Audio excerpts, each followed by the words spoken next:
Amazon CEO Jeff Bezos' rocket company, Blue Origin, successfully completed a huge milestone yesterday. The company launched a rocket into space, which then returned to Earth and landed ever so gently on the ground. The company also made a cinematic marketing video. Let's take a look at their video.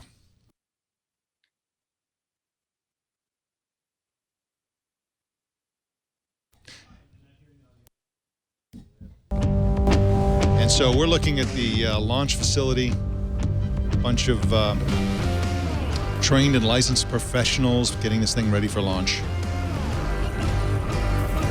wearing appropriate protective gear. Good. Forward fin check good. Aft fin check good. So this is a pretty small rocket compared to some of the gigantic rockets that have gone into space recently. 9. There's Jeff Bezos in the control room. 7, 6, 5. Now, this isn't owned by Amazon.com. This is owned by Jeff Bezos himself. Ignition. And liftoff. Now, this video begins and ends, I'll give you a preview here, with actual footage of the launch and the landing. And in between is a little infomercial for one of the businesses that they're going to be looking at for these rockets. Which, by the way, they intend to commercialize within 2 years. PM confirmed separation. Okay, so there's separation. So the very end of this rocket, which looks like a, what does it look like? It's like a little dome, yeah, a little capsule thing, is in space. People are kind of looking out the window. It's got lots of windows. Great view. And it says a life-changing adventure is coming soon. We're going to be talking about that life-changing adventure in just a minute.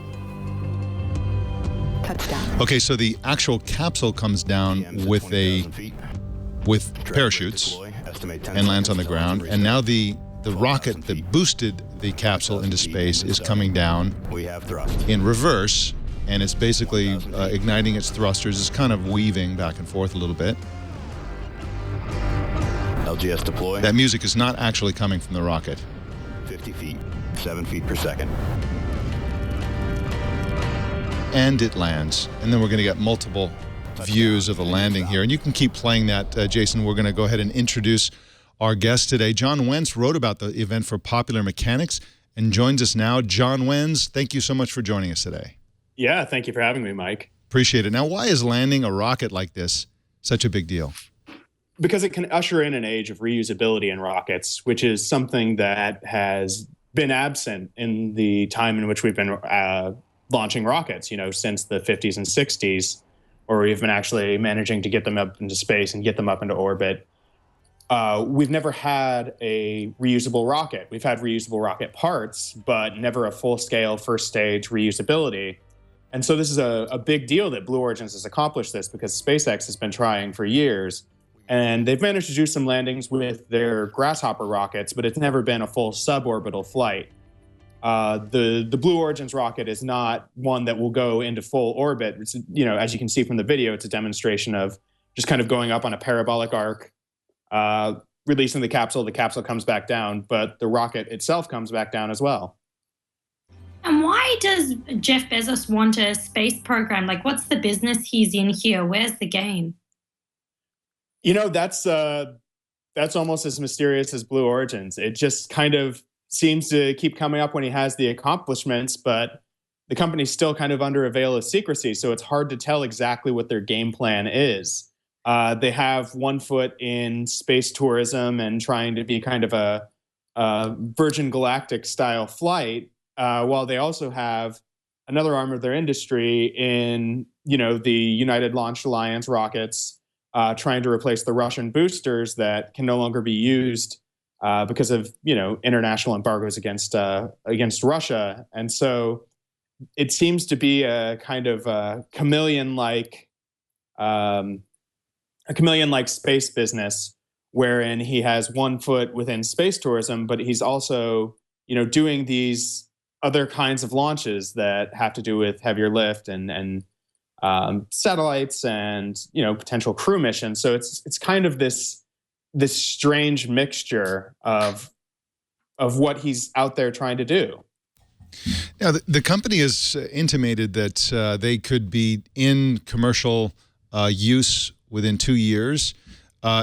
If we assume that there are two businesses here, one of them is ferrying supplies and or astronauts to the space station, the other one is space tourism, where I assume, if that video is an indication, they're going to blast tourists into a, 60 miles up or whatever, and then then they can land again with the parachutes.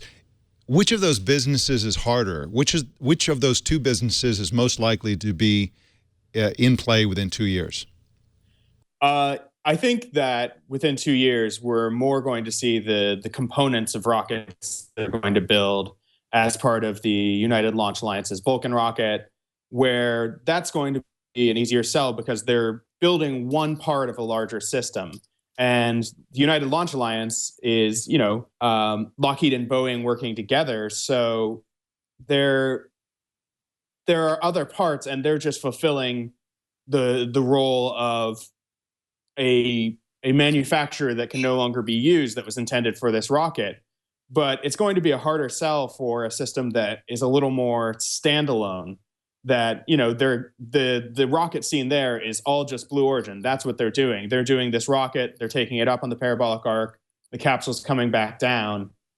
And while there's been a lot of talk of space tourism and some variations of it that have actually taken place, there's been visitors who have bought a seat on a Soyuz rocket.